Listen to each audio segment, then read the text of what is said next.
Isip o sa kainahan, wala joy lain trabaho kundi magsigig pang limpyo. Pag mata nako sa buntag mga day, maudayon ni ang akong giuna kay baling daghana og kalat na pod. Kay kani akong anak gipangyabo na pod ang iyang mga sinako nga mga dulaan. Naana siya usa ka drum og duha ka sako nga dulaan mga day, unya og sa puton na siya og ganahan siya magdula iya jud nang iyabo. So ang akong gibuhat ganina wala pa mi kapamainit, naglimpyo sa ako diri kay grabe kagubot kaayo. Kay dili ta kalihok og insakto og dili ta kahuna-huna og tarong basta kalat pa ang atong panimalay. Sukad nahimo kong inahan mga day no, balik-balik ra in tawo ng akong routine everyday. Pero wala ko gareklamo sa akong kabutang karon mga day, actually nag-enjoy gani ko kay dili na pud nako gusto magtrabaho og full time. Mas ganahan na lang man ko mahimong Disney princess, charot.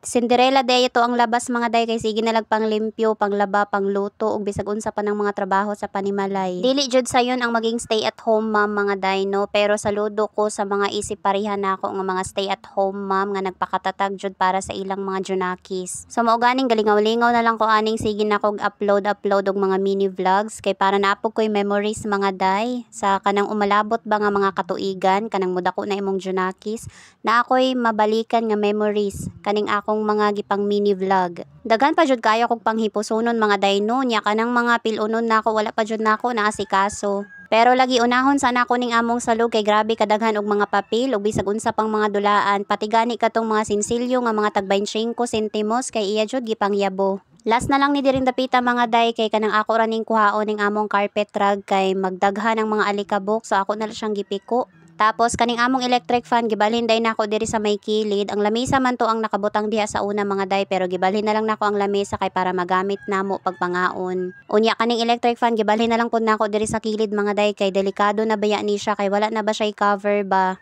Ambot kana sa paninako ni mapulihan og bag-o mga day wala pa man ko'y kwarta oy. I mean nagatay kwarta pero dili man na priorities ang uban kay pagkaon bay ang priority labi na karon mga day kay bag-o ra naka-start akong bana sa iyang bag-ong trabaho. Anyway pagkahuman ako panghipos ginagmay mga day magdungag na pud ay ko kay walay bahaw nga nabilin kagabi hurot ang among kanon. Bali sa usa ka adlaw mga day kaduhar ako magdungag sa buntag dayon sa gabi. Unya mga day kay petsa di peligro man ta wala koy lain mahunahunaan nga sudan nga pasok sa akong budget.